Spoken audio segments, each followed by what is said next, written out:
Agradezco profundamente al Instituto de Mejoramiento Profesional para el Magisterio por esta invitación que me ha realizado a participar como conferencista en esta segunda jornada educativa, Innovación, Pedagogía y Praxis Docente, desafíos para la enseñanza milenio. En el día de hoy, pues quiero junto con ustedes reflexionar, tertuliar un poco acerca de la pedagogía desde la historia de la educación, una sinopsis desde Comenius hasta Freire. Así he considerado intitular este momento de compartir académico. Y si bien es cierto que pensar la educación hay que hacerlo sin lugar a dudas desde la historia y su devenir. Pensar la pedagogía no la podemos pensar desde sí sola, sino pensarla desde la educación, desde su devenir.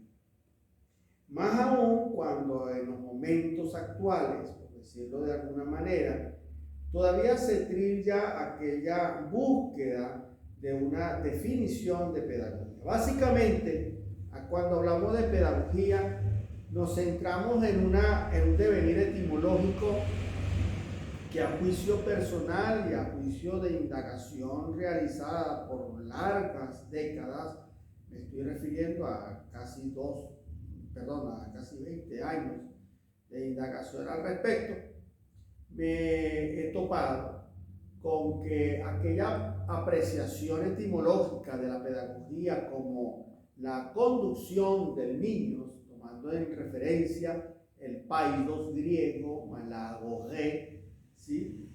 Pues tiende a tener algunos bemoles o alteraciones, sin duda alguna.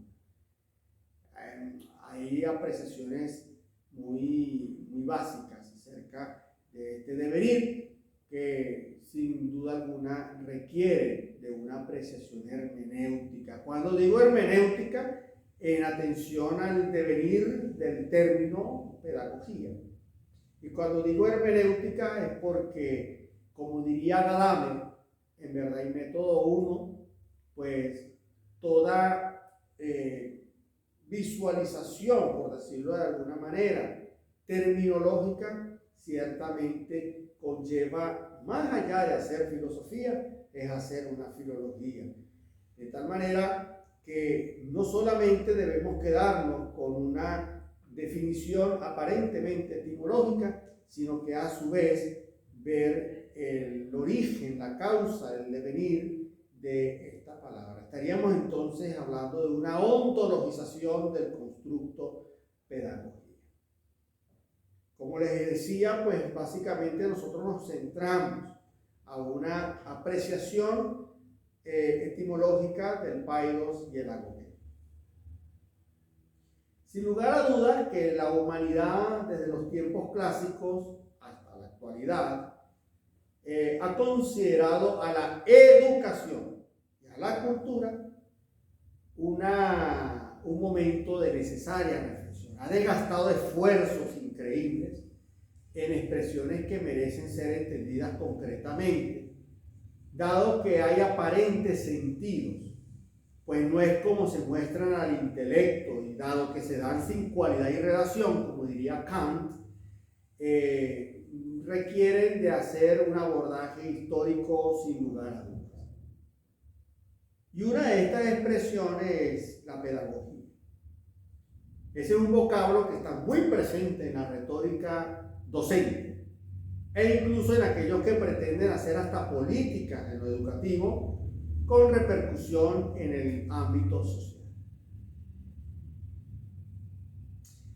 Hay una obra bien interesante que aquí aprovecho la oportunidad de indicarles a todos aquellos que hacen educación práctica y especulativa, en el caso de lo segundo, en la investigación, y que esa obra debe reposar o bien en las mesas de noche, o bien en los estudios, o bien en las bibliotecas, pero más allá debe reposar en el intelecto del docente, para tener una mejor comprensión ontohistórica de la educación y sin lugar a dudas de la apreciación terminológica en cuestión. Y esa obra se llama Paideia. Esta obra está intitulada así por Werner Jaeger, uno de los alemanes que además de ser filósofo, filólogo, historiador, incluso teólogo, también ha sido considerado como un historicista de la educación.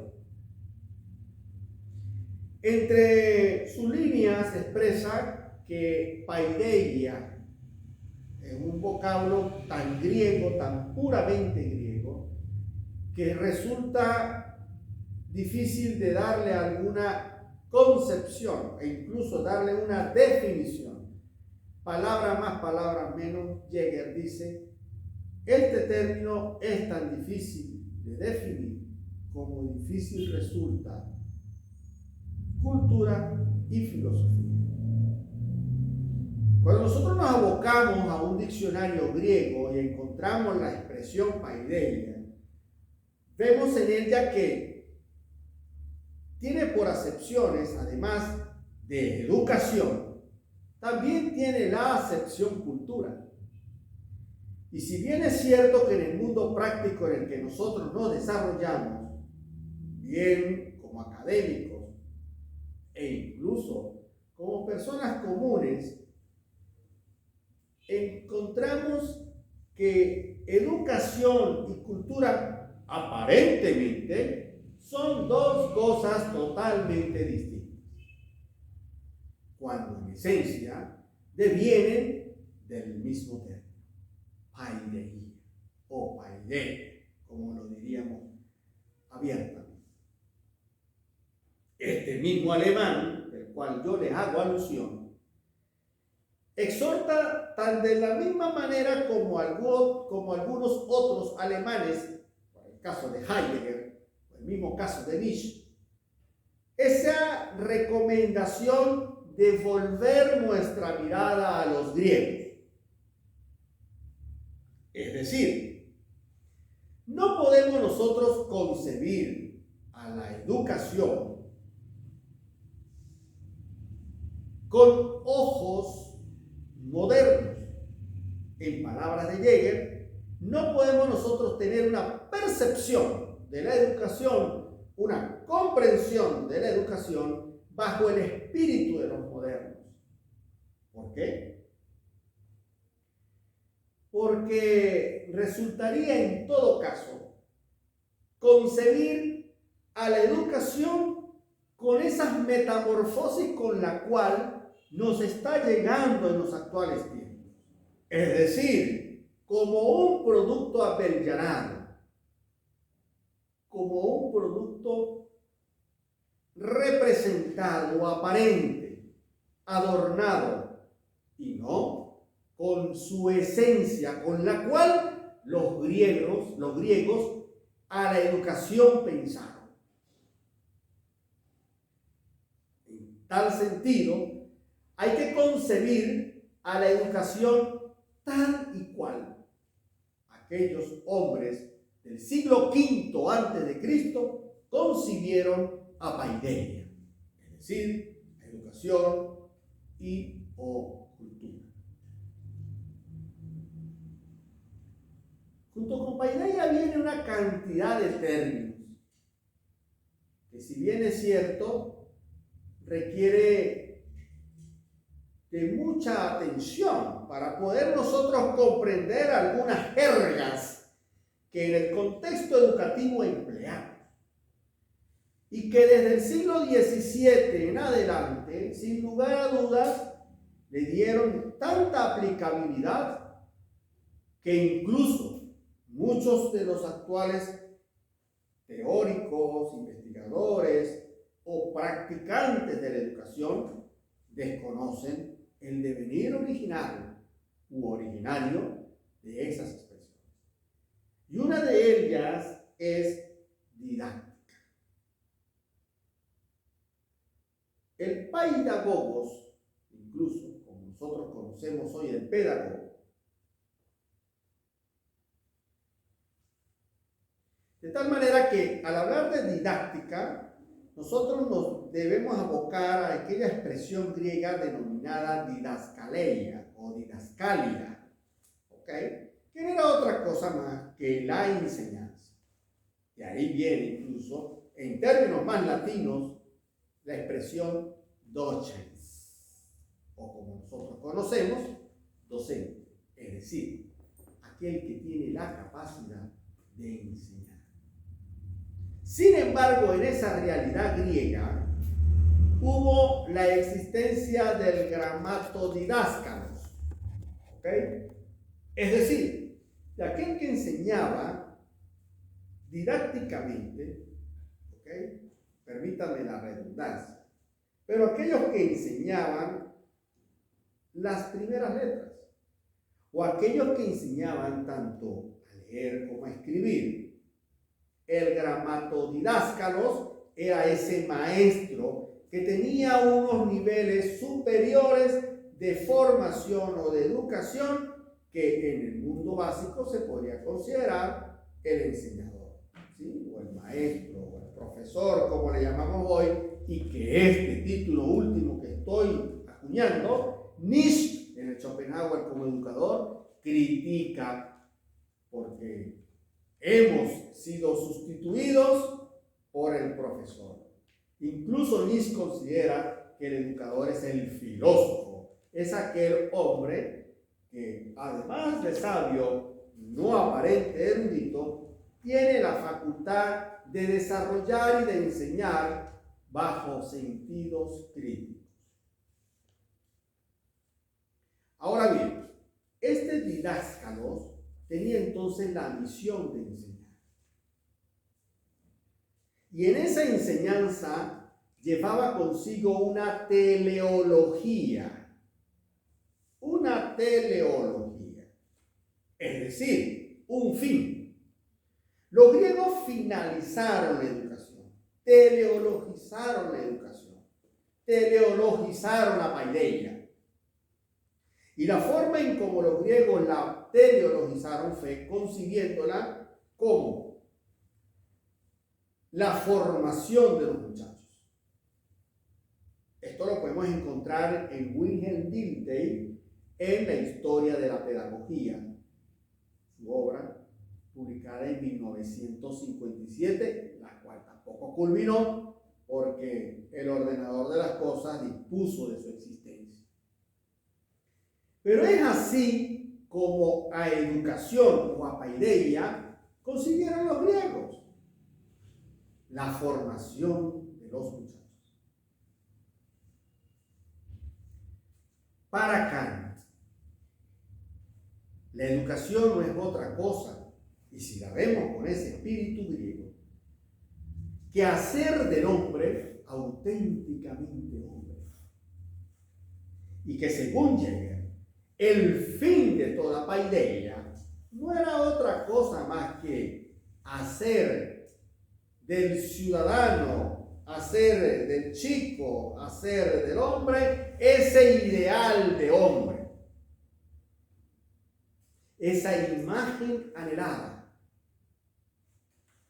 De ahí que cabe acá expresarse que entonces el didáscalos, el gramatodidáscalos, el maestro o el docente, y en los términos nietzscheanos, el filósofo, pues tendría entonces la misión del alfarero haciendo la mejor de sus tazas, de sus jarrones o de sus obras de arte.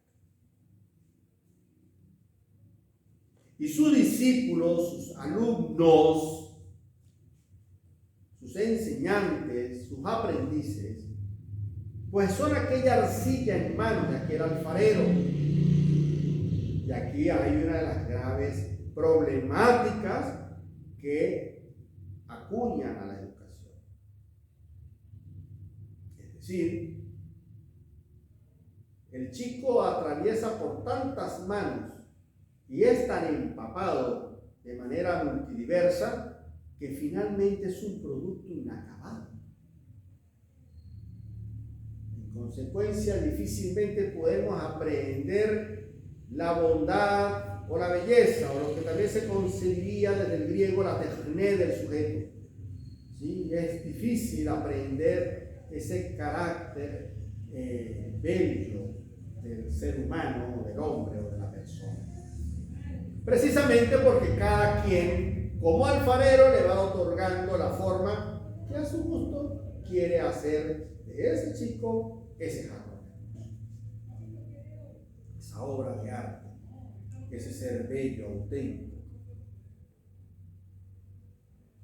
De tal manera que el fin con que se presenta la educación y el fin que se persigue con el hombre a través de la educación no es otra cosa más que hacer al sujeto virtuoso, hacer del hombre virtuoso. Esta es la apreciación que se tiene en todo caso de el hombre y la educación vista desde los griegos. La Iglesia no escapó en cierta manera, ya para dar un salto del siglo V antes de Cristo al medioevo, no perdió la ruta. Se siguió enfocando en esa perspectiva de la formación del hombre, tomando en consideración incluso algunos elementos que también en la antigüedad se aludían. Y de aquí el trivium y el quadrivium, que vendría a ser en todo caso la red curricular por la cual, o la malla curricular por la cual el sujeto se formaba o se capacitaba para el entonces. La gramática, por ejemplo, la literatura, las matemáticas, la filosofía, la música, ¿sí? Eran áreas necesariamente abordables, transitables, dianoéticamente por el sujeto. Ahora bien, este carácter educativo trae consigo un sentido más altruista para el hombre. En el caso del medioevo, con el Renacimiento o con el humanismo renacentista, trae consigo esa necesidad de hacer al hombre diverso a como lo ha venido fraguando dogmáticamente la misma Iglesia. Entonces vienen unos afanes artísticos que sin duda alguna se suman acá en aras de hacer del hombre un sujeto no conforme, sino un sujeto indagador. Es el rescatar ese carácter peculiar de su condición como hombre. Como diría Aristóteles en Metafísica, es aquel que tiene el deseo natural de saber. Entonces viene aquella necesidad de la indagación constante, la cual en la modernidad le dan el carácter de ciencia. Y con este afán científico entonces del 17 es cuando viene a nosotros a surgir una metamorfosis de la educación que de manera sinóptica hemos venido mostrando en esta disertación. Es decir, aquella apreciación que se tenía de paideia acá con la nueva ciencia o con la era de la cientificidad como es la modernidad, así se enmarca el principio con Descartes o con Descartes,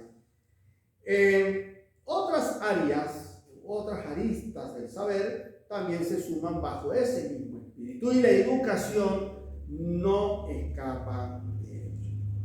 De ahí que la educación, una de las principales metamorfosis que sufre en la modernidad es su propia denominación. Ya no se habla entonces de educación propiamente, sino de pedagogía. Aquella expresión que algunos acuñan como devenida del griego, paidos, niño, agogé, conducción. Y que me van a dispensar retornar a la disertación inicial. Si nosotros escudriñamos realidad, la lengua griega clásica, la expresión pedagogía no existe. Incluso les invitaría a buscar en el diccionario de José Ferrater Mora la expresión pedagogía y se van a dar cuenta que José Ferrater Mora no hace el desgaste ni de tinta ni de espacio en su diccionario para disertar sobre pedagogía. Pareciera, a mi juicio, que sería perder el tiempo, lo cual solamente nos orienta a ver educación. Ahora, en el mundo griego, en la realidad griega, sí existía el paidagogos. Sí existía el paidagogos. ¿Y qué era el paidagogos? Dilthey, en 1957, en la historia de la pedagogía, nos dice que el paidagogos era aquella persona que tenía como misión llevar al niño desde el lugar en que residía al lugar donde recibía la enseñanza. Incluso, si buscamos la expresión paidagogo desde el griego, nos vamos a encontrar con que la expresión es esclavo que tenía como misión conducir a los niños hacia el saber. Esto de manera bastante irónica nos podría conllevar a entender el por qué entonces a los hombres y mujeres que hacemos educación, pues de manera salarial nos consideran tan bajos, porque nos siguen concibiendo como aquel esclavo. En la modernidad, esta expresión no torna a ser considerada de tal manera, y esperamos que así sea. ¿Por qué? Porque a partir de la modernidad, la expresión pedagogía conlleva a esa metamorfosis que la misma época exige per se. Si la filosofía desde Descartes cambia por completo su denominación a nueva ciencia, en consecuencia muchas otras están también a merced de sufrir tales transformaciones. Educación a pedagogía. Y de ahí algunas aseveraciones como ciencias de la educación o arte de la educación, básicamente expresada. Ahora, toda historia de la pedagogía sí o sí tiene su punto de partida con Juan Amos Comenius. No sé si valdría la pena decir que toda historia de la pedagogía tendría su fin con Freire. Es posible pensar que también con Luis Beltrán Prieto Figueroa, o incluso indicar que todavía no finaliza, pues Enrique Dussel sigue haciendo algunos aportes o dando algunos aportes respecto a pedagogía o a la educación. Por ende, vamos a comprender en estos minutos que nos quedan de esta conferencia en qué consistió la pedagogía o cómo concibieron o comprendieron la educación en la praxis y así llevada a una teoría desde Comenio hasta Freire, el hecho de formar o hacer del hombre auténtico hombre, según los espíritus de Kant, o hacer al hombre aquella imagen anhelada del ideal con el cual los griegos así la concibieron. En la tradición educativa se habla de Comenio como el prócer de la reflexión pedagógica, de esta modernidad del 17.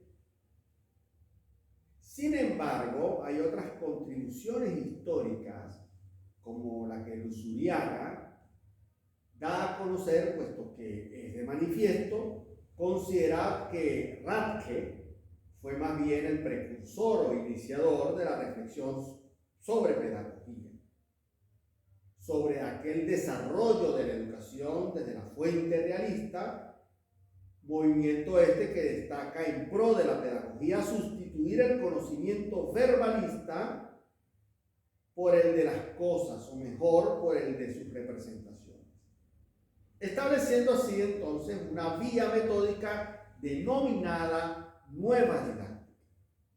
Pero por otra parte, encontramos a un Dilthey o Dilthey que da otros presupuestos sobre el punto de partida de la reflexión pedagógica o de la nueva didáctica, dejando claro que ésta se corresponde a un momento histórico, siendo el siglo XVII el período significativo de la ciencia y por demás de la educación, aun cuando destaca la existencia de otros precursores de la nueva didáctica, que a su juicio estarían Louis Vives, Miguel de Montaigne, Bacon, Wolfgang Ratzinger, entre otros. Para Dilthey, el siglo XVII presenta el momento histórico donde se emprende la tarea de la nueva didáctica, como venimos diciendo, y es necesario resaltar que estos presupuestos no se corresponden al momento histórico en cuanto tal, pues concluye que los precitados precursores que acompañan a este devenir del 17 con Comenius y la nueva didáctica, sus aportes se dieron en aquellos episodios renacentistas, como previamente habíamos aludido, dado que en el Renacimiento, es decir, en pleno apogeo del medioevo, aquella concepción del hombre, y no solamente del hombre en cuanto hombre, sino del hombre en cuanto humano, otorgan presupuestos que son enteramente válidos, como el de asumir y abrazar al hombre desde la humanidad propiamente. Humanidad esta que el mismo Jäger dice viene de humanitas, es decir, aquel sujeto hábil y consciente de ese espíritu que lo hace enteramente distinto al resto de los seres animales. Porque nuestra animalidad está presente. De aquí que podemos observar en nuestro contexto a muchos hombres escolarizados pero poco educados. De tal manera que es este carácter el que nos hace distinguirnos entre nosotros mismos. Una cosa es el hombre y otra cosa es el humano. De tal manera que Comenio, en todo caso, es aquel a quien se le considera como el fundador de aquella nueva didáctica. Y el punto de partida de la historia de la pedagogía en cuanto a tiempo se refiere, vale destacarse que es el siglo XVII, la modernidad como época y como esencia del espíritu de las ciencias que, sustentada en una filosofía racional y empírica, da pie a lo que hoy conocemos como pedagogía.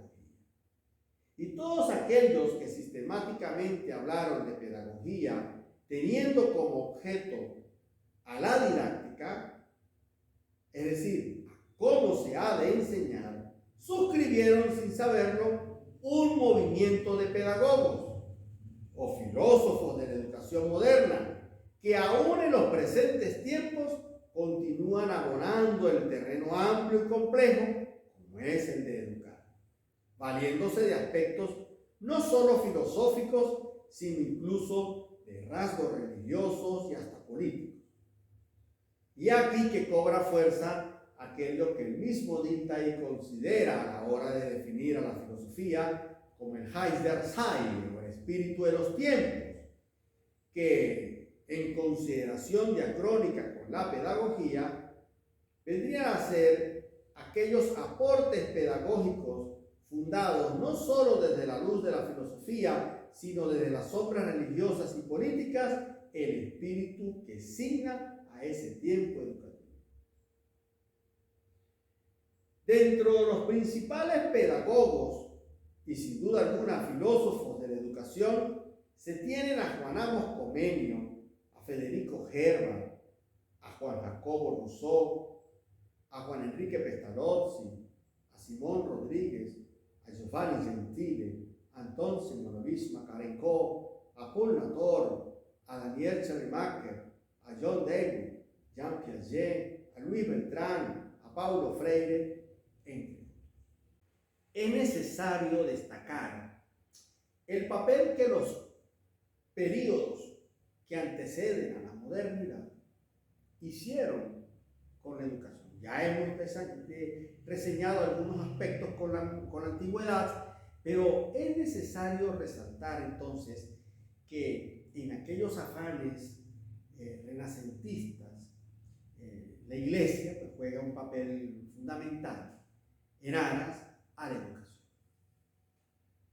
El surgimiento de las universidades en el siglo XII o XIII aproximadamente, y aquellos apogeos catedralicios en que se venía llevando a cabo la enseñanza, aún con el trivium y el quadrivium, pero que estos aires, así como en la antigüedad y por consiguiente el medioevo, la modernidad sigue sosteniendo claramente que el único medio que hace posible hacer del hombre más humano, o en términos kantianos, al hombre auténticamente hombre, es la educación. Y repensar la educación desde la perspectiva de la pedagogía, bajo ese sentido netamente científico, como lo signa la modernidad, no se puede hacer si no es partiendo desde Jan Amos Komensky, como común o tradicionalmente se le conoce.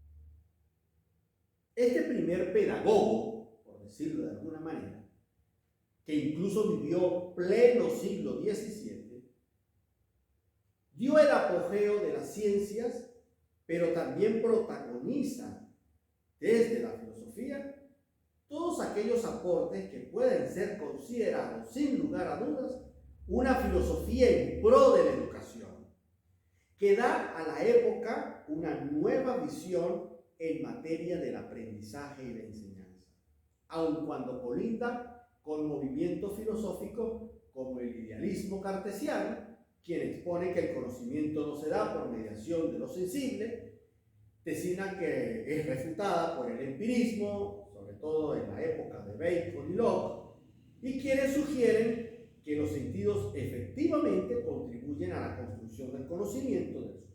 Entonces, en medio de estas vertientes surge esa filosofía educativa primera de la modernidad, con Juan Amos Comenio.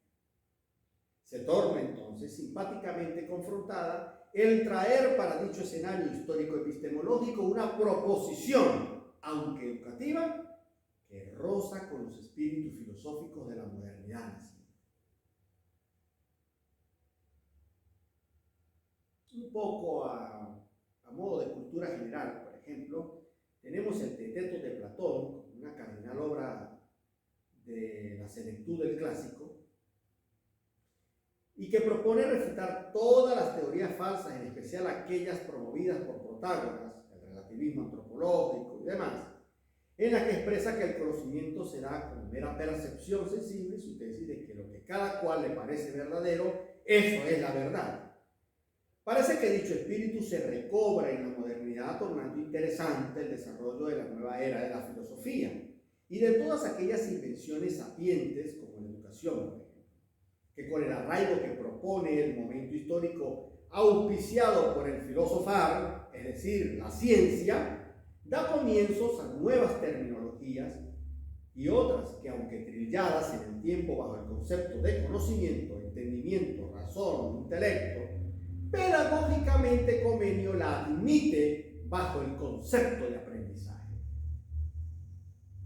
Y aunque los clásicos cuestionaban cómo conoce el ser, los modernos semejantemente se cuestionan lo mismo, pero otorgando desde las premisas modernas una visión muy lejos de toda metafísica medieval e incluso clásica, expresa que el término modernidad no está de gratis.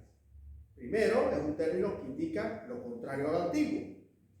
Sin embargo, la modernidad, que naciendo con el idealismo cartesiano y el discurso del método, obedece a su antecedente, el Renacimiento, que bajo dicho título, el saber nace de nuevo y con ánimos diversos a los ya existidos históricamente, se anota con Comenio a sus sucesores teóricos, emitiendo aportes a la educación bajo el título de pedagogía, así como planteamientos acerca de la práctica educativa.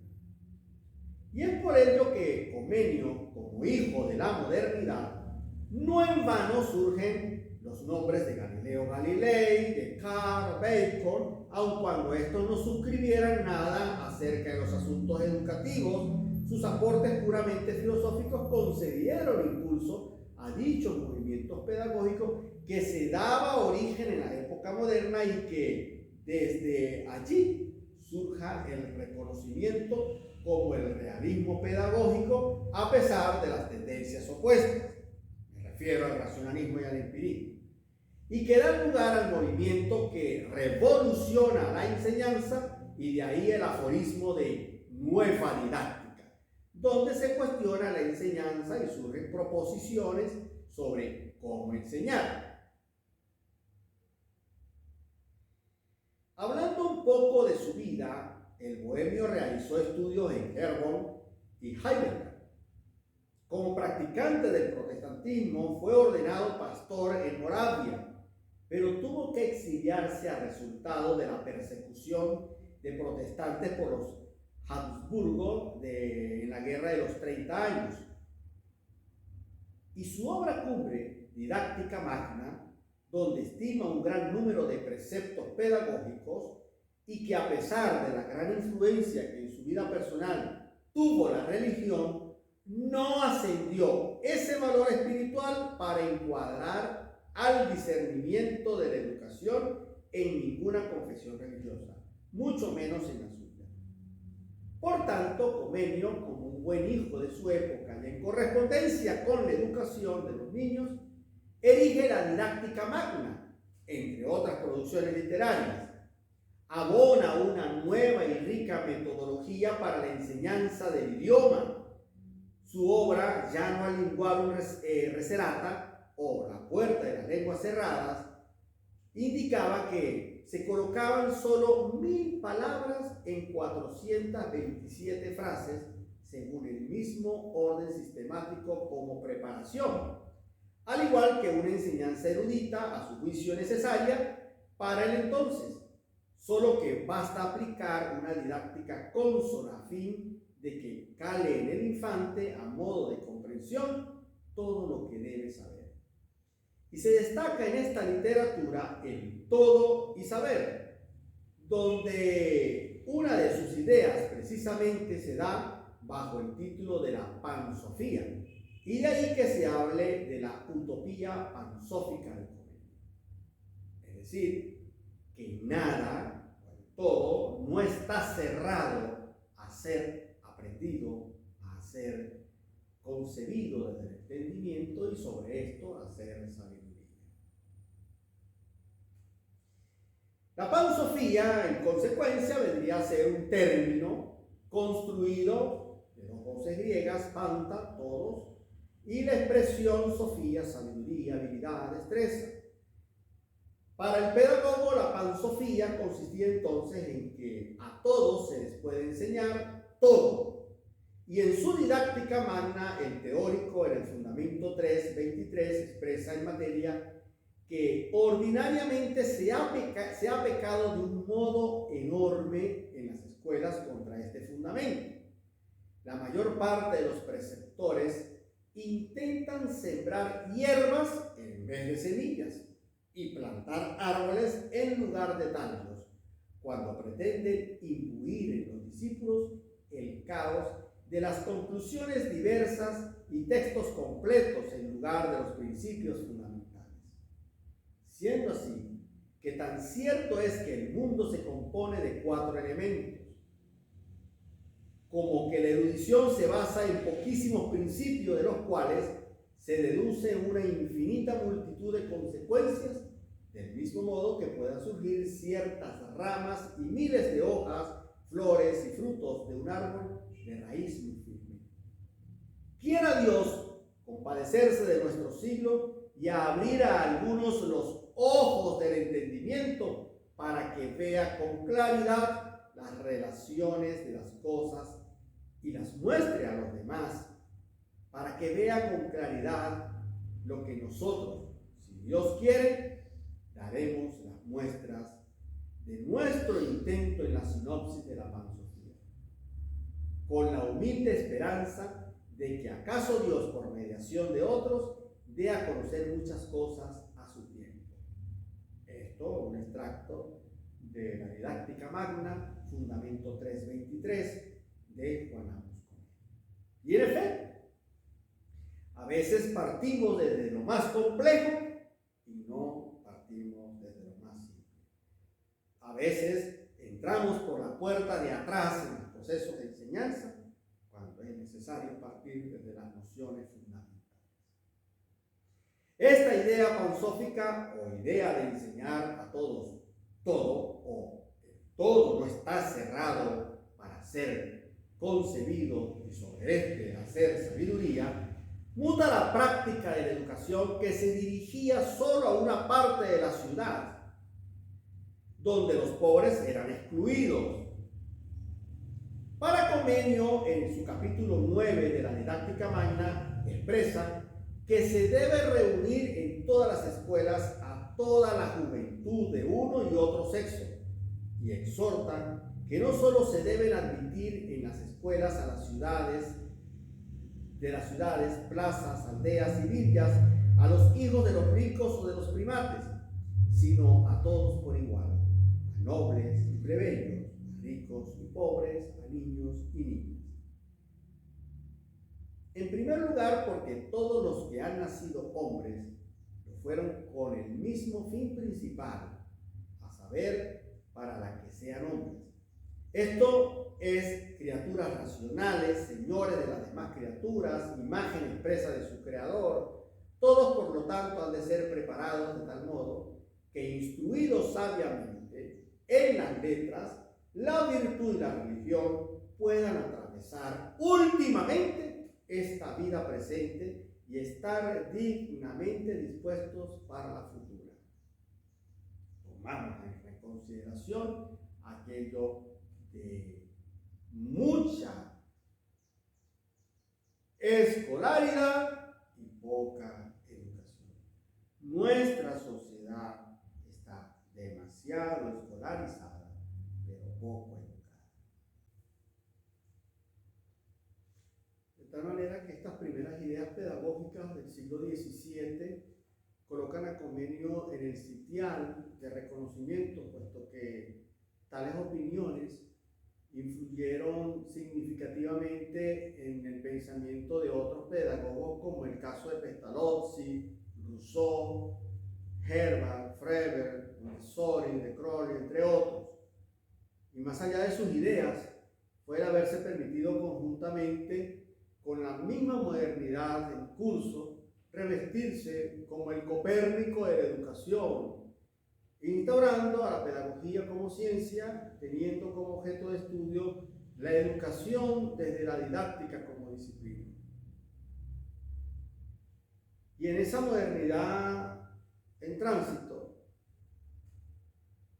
llega el siglo XVIII, un siglo bastante significativo donde Kant, por ejemplo, hace su entrada escribiendo una historia filosófica crítica o criticista, una metafísica desde Königsberg, y donde se cierran las puertas a la polémica que definió la modernidad y que abre la convergencia entre el racionalismo y el empirismo bajo el idealismo trascendental. Pero así como Kant lo hace filosóficamente, en lo educativo o en lo pedagógico, Juan Jacobo Rousseau, con la Ilustración francesa, signa cerrando esa modernidad bajo la denominación filosófica del siglo de las luces. No solo es un filósofo o un siglo filosófico, sino que también dentro de ella hay labores sistemáticas y aportes a la educación contribuyendo a la ciencia que recientemente se circunscribe como pedagogía, dado que para los reyes de entonces, políticos y filósofos, asumen con preocupación la educación de los hombres. Este es el siglo en el que los reyes que desean el bien del pueblo, pero sin el pueblo, declaran ser amantes de la Ilustración, tales como Federico el Grande de Prusia, Catalina de Rusia, María Teresa de Austria y Carlos III de España. Abonado a ello es el siglo en el que la Revolución Francesa emite sus principios, donde todos somos hermanos, todos somos iguales y todos somos libres, nociones que dan un giro a la historia, permitiendo al pueblo el acceso al gobierno y a la difusión en Europa, un régimen parlamentario que ya había dado sus comienzos en Inglaterra. Es este siglo XVIII que trae del naturalismo y del idealismo el signo de una instrucción sensorialista, así como de una educación individual y nacional, desplegándole una personalidad integral y humana representada por Pestalozzi. Y para América Latina, aires de independencia, pues se gestan iniciativas de una conquista de la libertad. El Emilio de Rousseau, obra que termina por completar lo que el ilustrador había iniciado en el contrato social. Ambas escritas en 1762, pero fuentes literarias inspiradoras en la época que abrieron las brechas en los pensamientos de quienes buscaron aires de emancipación y autonomía para los pueblos. De ahí que, por ejemplo, en el caso de nuestro país, Miranda y Bolívar, perseverantes lectores y estudiosos de tales letras ilustradoras, se vieran siempre motivados a la transformación de nuestros pueblos. Además, este siglo de las luces, con la Ilustración y la Revolución, otorga un protagonismo significativo a los hombres y a la naturaleza. Ya la conciencia del pensamiento había sido reivindicada en el siglo XVII con el cartesianismo, incluso con el empirismo inglés, pero era necesario combatir todo cuanto lo probable o tangible. Ahora, en el 18, lo hombre se levanta del letargo y su pensamiento se hace más activo y esclarecedor. Esas apreciaciones extrañas que hasta el momento les asistía poderío y fuerza fueron derogadas amén a que la naturaleza se convirtió en un sistema de conocidas y comprobadas leyes. El hombre se mueve con familiaridad entre ellas y tan solo vale para él lo que conoce y comprende. De tal manera que es un siglo interesante por los eventos que se suscitan dentro de un desarrollo histórico, además de los efectos significativos en el siglo próximo, pues las invenciones literarias y los principios plasmados especulativamente permiten a la modernidad decadente aportar a la educación elementos de valor, y ello se debe a las indagaciones de Juan Jacobo Rousseau, de Juan Enrique Pestalozzi, pedagógicamente hablando. Rousseau cardinalmente concierta la filosofía y la psicología, bautizando así a su filosofar de naturalismo romántico o el evangelista de la naturaleza, y por ello que a la hora de hablar del gran filósofo francés se represente como el naturalismo. Y en su obra El Emilio, o sobre la educación, es perceptible de principio a fin, además de redundante, ese carácter naturalista en el que se exhorta a cuidar ese aspecto vulnerable que desde niños nos asiste y que solo desde la educación es posible sostener durante la vida. El francés nos indica: nacemos débiles, necesitamos ser fuertes, y al nacer carecemos de todo y se nos debe proteger. Nacemos torpes y nos es esencial conseguir la inteligencia.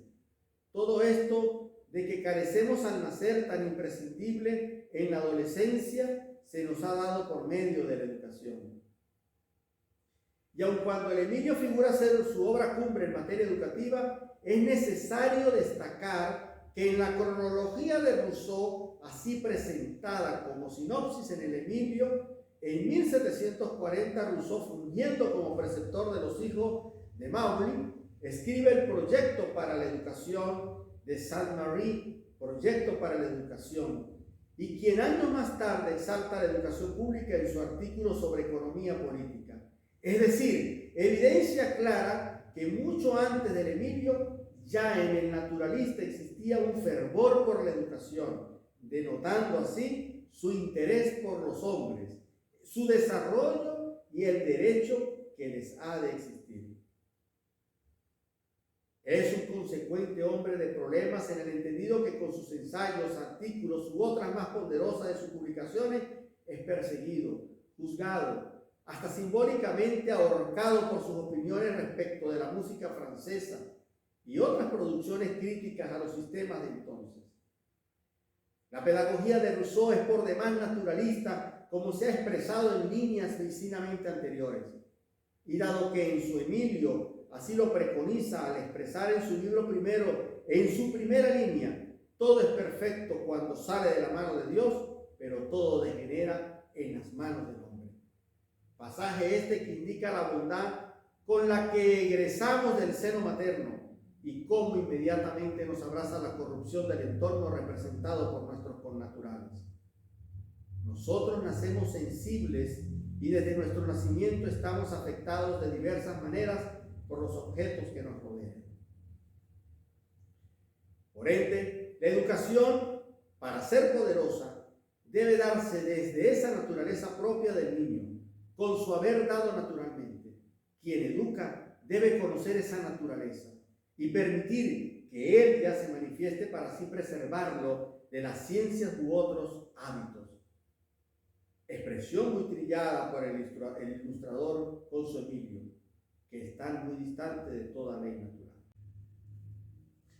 Otro insigne de la pedagogía moderna es Johann Federico Herbar, quien le correspondió vivir el último tercio del siglo XVIII y la primera mitad del XIX, emitiendo grandes aportes en pro de la educación bajo fundamentos filosóficos que soportaron epistemológicamente cada una de sus contribuciones. Para Herbar, quien estudió en Jena con Fichte, fungió como preceptor en Berna, donde conoció a Pestalozzi, y ejerció como docente privado en la Universidad de Gotinga, en la Universidad de Königsberg, ciudad natal de Kant, y donde tuvo gran influencia de este filósofo.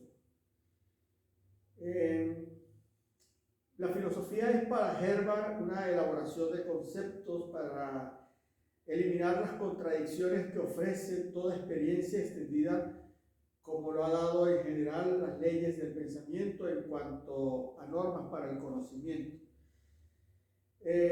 Sin embargo, en su época, quien estuvo untada por todo el aparato ideológico o político del momento, y que vivió parte de su tiempo en la Francia de gesta revolucionaria, es considerado un neohumanista o humanista renovado, en el sentido que acoge a los grandes descubrimientos científicos de la época y porque en la consideración de la naturaleza humana reconoce una inclinación hacia la perfección a la cual el hombre puede llegar a través del ejercicio de la voluntad, a educar una naturaleza humana en medio de hombres civilizados, a proporcionar sin duda a que el educador, tanto en su trabajo como le podría constar, después de ser educado, seguir viviendo en una sociedad tan heterogénea. El sistema de Herbart se resume en tanto que ética como en pedagogía. En cuanto a lo primero, se resuelve en la estética como ciencia de los juicios de agrado y desagrado, como una doctrina de las valoraciones, mientras que en cuanto a pedagogía, concibe como fin último de la educación el progreso cabal de la libertad interna que formula en su totalidad el carácter moral. En su obra Pedagogía General, derivada del fin de la educación, inicia una teleología crítica tal cual espíritu kantiano, pues el papel pedagógico consiste en la formación del espíritu o simplemente en el mantenimiento del orden. Expresa además, mantener en orden a los niños es una carga, y que aquellos asalariados antipedagógicos, como los detalla a pie de página, son un ente accesorio, pues la más noble ocupación la asume como una carga, como una triste necesidad. La educación general es múltiple y su fin es el de prevenir el mal, tanto para los demás como para el niño mismo, evitar la lucha que en sí es un estado molesto, finalmente impedir la colisión que forzaría a la sociedad a la lucha sin que fuese absolutamente autorizada para ello.